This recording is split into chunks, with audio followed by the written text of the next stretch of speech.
जय जय रघुवीर समर्थ. समर्थ म्हणतात की जीवन जगताना, आयुष्य जगत असताना अनेक असे प्रसंग येतात, अनेक असे आयुष्यामध्ये संकट येतात. ते न सांगता आपल्या आयुष्यामध्ये येतात. कधी कोणती वेळ येते हे आपण सांगू शकत नाही. म्हणून समर्थ म्हणतात की कधी कधी अशी सिच्युएशन येते की त्या सिच्युएशनला आपल्याला एकट्याला सामोरे जावं लागतं. आपण कोणाची त्यावेळेस मदतही घेऊ शकत नाही. अशीही परिस्थिती आपल्या आयुष्यात येते. त्यावेळेस समर्थ म्हणतात की अशा परिस्थितीलाही सामोरे जाण्यासाठी आपले मनही त्यासाठी आपण तयार केले पाहिजे. अशाही परिस्थितीला आपण एकटे सामोरे गेलं पाहिजे. आणि एकटे सामोरे जाण्यासाठी, अशा परिस्थितीला एकट्यांना सामोरे जाण्यासाठी आपल्या मनाचीही तयारी त्यावेळेस आपल्याला करता आली पाहिजे, असं समर्थ आपल्याला ते सांगतात. आणि म्हणून समर्थ म्हणतात की एका ठिकाणी शिष्य आणि गुरु आश्रमामध्ये राहत होते. आणि शिष्याला फार सवय होती की नेहमी गुरूंचा आधार घ्यायचा. प्रत्येक परिस्थितीच्या वेळेस, प्रत्येक प्रसंगाच्या वेळेस, प्रत्येक संकटाच्या वेळेस गुरूंचा आधार घेत होते. आणि गुरुही माझा शिष्य आहे, माझ्या आश्रमात तो लहानपणापासून शिकत आहे आणि तो माझा शिष्य आहे. आणि म्हणूनच गुरुदेवही प्रत्येक परिस्थितीच्या वेळेस त्याच्या बरोबर राहत होते. त्याला ठामपणे त्याच्या पाठोपाठ त्याच्या मागे राहत होते, उभे राहत होते. त्यामुळे तो शिष्यही बिनधास्त झाला होता. आणि त्याला नेहमी वाटायचं की कुठलीही परिस्थिती येऊ दे, आपल्या बरोबर गुरु हे असतातच, त्यामुळे घाबरायचं कामच नाही, असं त्या शिष्याने आपल्या डोक्यामध्ये फिट्ट करून ठेवलं. कारण कोणतीही परिस्थिती आली की गुरुदेव आहेत, कोणतंही संकट आलं की गुरुदेव आहेच, कोणत्याही रस्त्यामध्ये काटे आले की गुरुदेव आहेच, असा त्याचा विचार नेहमी असायचा. पण त्यावेळेस मात्र गुरुदेवांनाही कळालं की बाबा, माझा शिष्य हा कमजोर होत आहे, माझा शिष्य हा कुणाच्या तरी आधारावर चालत आहे, माझा शिष्य हा असा का होऊ लागला आहे, कोठेतरी मीच कमी पडत आहे, कोठेतरी मीच चुकत आहे, कोठेतरी माझीच यामध्ये मोठी चूक आहे, असं गुरुदेवांना नेहमी वाटू लागलं. आणि गुरुदेवांनी खूप विचार केला की आता हा माझा आधार घेऊन किंवा माझी सोबत घेऊन हा प्रत्येक परिस्थितीला, संकटाला सामोरे जातोय. पण जर मी त्याच्या आयुष्यात जर मी नसलोच, मी जर त्याच्या आयुष्यातून निघून गेलो किंवा माझा जर मृत्यू झाला तर माझ्या शिष्याची फार अवस्था वाईट होईल, माझ्या शिष्याची मात्र अवस्था फार वाईट होईल. त्यावेळेस मात्र हे गुरुदेव कल्पना करून गुरुदेवांना फार वाईट वाटू लागलं. आणि लोक काय म्हणतील की गुरुदेवांनी शिष्याला हेच शिकवलं का, धाडसी बनवलं नाही का, कुठल्याही परिस्थितीला हा शिष्य सामोरे जात नाही, कुठल्याही संकटाला हा शिष्य सामोरे जात नाही, सदैव गुरुदेवांचा आधार घेतोय आणि गुरुदेवाच्या आधाराशिवाय ह्याचं एक पाऊलही पुढे पडत नाही, असं समाज आपल्यालाच म्हणेल, असं गुरुदेवांना वाटू लागलं. त्यावेळेस गुरुदेवांनीही ठरवलं की नाही, आपण आपल्या शिष्याला कणखर बनवायचं, आपण आपल्या शिष्याला धाडसी बनवायचं, आपण आपल्या शिष्याला काळोखाची रात्र आली तरी एकट्याने चालायला शिकवायचं. असं गुरुदेवांनी आपल्या आतमध्ये विचार केला की नाही, आता ह्याला घाबरट आणि नेबरट करायचं नाही, आता ह्याला घाबरट आणि नेबरट करायचंच नाही, आता ह्याला धाडसी शूर बनवायचं, आता ह्याला धाडसी आणि शूर बनवायचं. आणि गुरुदेवांनी ठामपणे निर्णय घेतला.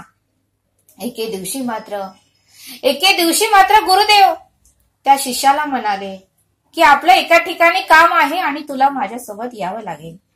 त्यावेळी शिष्यही गुरुदेवांना म्हणाला, ठीक आहे गुरुदेव, चला, कुठे काम आहे तिथे मी तुमच्या सोबत येतो. गुरुदेवांनी अशा ठिकाणी त्याला नेलं आणि गुहेच्या ठिकाणी त्याला नेलं. त्यावेळेस शिष्याला काहीच कळेना. शिष्य गुरुदेवांना म्हणाला, हे गुरुदेव, तुम्ही या गुहेच्या ठिकाणी मला का आणलं, यामध्ये आपलं काय काम आहे. त्यावेळेस गुरुदेव शांतच बसले आणि गुरुदेवांनी त्या गुहेचं दार उघडलं आणि शिष्याला म्हणाले, चल आतमध्ये, आपण दोघं आत जाऊया, आतमध्ये माझं काम आहे. त्यावेळेस शिष्य पहिल्यांदा गुहेमध्ये गेला. आत गेल्यानंतर मात्र गुरुदेवांनी लगेच गुहेचं दार लॉक केलं. शिष्य आत गेला आणि गुरुदेवांनी लगेच गुहेचं दार लॉक केलं आणि गुरु मात्र त्या गुहेच्या बाहेरच थांबले. आणि गुहामध्ये मात्र खूप अंधार होता, लाईट नव्हती, उजेड नव्हता. आणि तो मात्र पूर्णपणे घाबरला. त्याला काहीच कळेना, कारण आतापर्यंत तर गुरुदेव त्याला साथ देत होते, आतापर्यंत गुरुदेवांची तो मदत घेत होता, आतापर्यंत गुरुदेवाशिवाय त्याचं एक पाऊलही पुढे जात नव्हतं, अशी परिस्थिती होती. पण आता मात्र गुरुदेवांनी त्या गुहेमध्ये त्याला एकट्याला सोडलं आणि बाहेरून लॉक केलं. त्यावेळेस मात्र बराच वेळ तो गुरुदेवांना हाक मारू लागला, हे गुरुदेव दरवाजा उघडा, मला भीती वाटत आहे, या गुहेमध्ये खूप अंधार आहे, हे गुरुदेव दरवाजा उघडा. पण गुरुदेवांनी 1 तास 2 तास झालं तरी दरवाजा उघडला नाही. मग मात्र गुहेच्या पुढे पुढे तो चालू लागला. गुहेमध्ये पूर्णपणे अंधार होता, उजेड जरा सुद्धा नव्हता, काय करावं त्याला कळेना. आणि तरीही तो मनातल्या मनात विचार करू लागला, गुरुदेव का असे असतात का, शिष्याला एकटे सोडत असतात का, असे गुरुदेव मी आयुष्यात कुठेही पाहिले नाही, हे गुरुदेवांचं पूर्णपणे चुकलं, गुरुदेव माझ्याशी चुकीचं वागले, गुरुदेवांचं हे वागणं मला अजिबात आवडलं नाही, असा तो विचार करून त्या गुहेतून चालू लागला, रडू लागला. कुठेही त्याला उजेड दिसेना, कुठे पाणी प्यायला त्याला मिळेना, कारण त्याला तहानही भरपूर लागली होती, भूक ही कडकडून लागली होती, हवा कोठून येत नव्हती, थोडीफार हवा येत होती, त्यातूनच तो ऑक्सिजन घेत होता. पुढे पुढे तो चालत होता.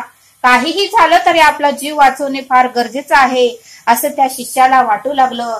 आणि पुढे पुढे चालत असताना त्याने मात्र आशा सोडली नाही, कारण प्रसंग त्याच्या एकट्यावर आला होता, संकटही त्याच्या एकट्यावर आलं होतं, परिस्थितीही त्याच्या एकट्यावर आली होती. तो कुणाची मदतही घेऊ शकत नव्हता आणि कुणाला मदतही मागू शकत नव्हता. अशी ही सिच्युएशन आयुष्यामध्ये आपल्याही येते असं समर्थांनी आपल्याला ते सांगितलं.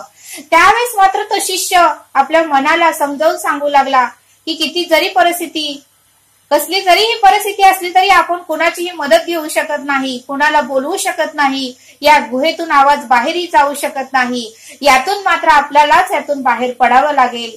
आणि आशेचे किरण शोधत शोधत तो शिष्य गुहेमध्ये चालू लागला. आणि त्याच्या मनामध्ये निराशा येत होती, पण तरीही तो आशेचे किरण शोधत शोधत त्या गुहेमधून चालू लागला. हळूहळू पुढे गेल्यानंतर मात्र सूर्याचे किरण त्याला दिसू लागले. मग थोडा त्याला आनंद वाटू लागला. अजून थोडं गेल्यानंतर त्याला उजेड दिसू लागला. मग त्याला खूप आनंद झाला. आणि अजून थोडं पुढे गेल्यानंतर गुहेचं बाहेर पडण्याचं दार त्याला दिसलं आणि ते दार बरोबर उघडं होतं. त्यावेळेस त्याला आनंद झाला की गुहेचं बाहेर पडल्याचं दार तरी उघडं आहे. आणि तो मात्र गुहेतून बाहेर पडला.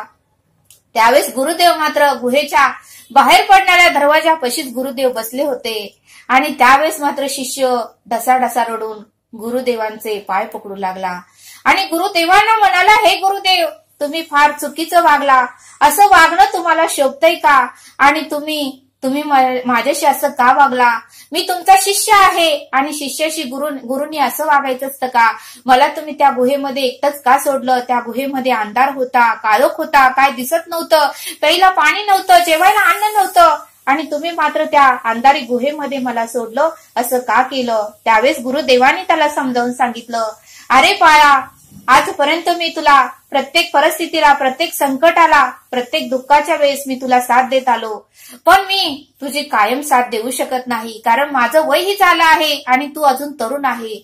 मी तुझ्या आधी माझा मृत्यू होणार आहे आणि माझा जर मृत्यू झाला तर तुझं जगणं फार कठीण होऊन जाईल आणि लोक मात्र मलाच परत बोलतील की गुरूंनी शिष्याला असं काय ज्ञान दिलं की तो घाबरट झाला आहे.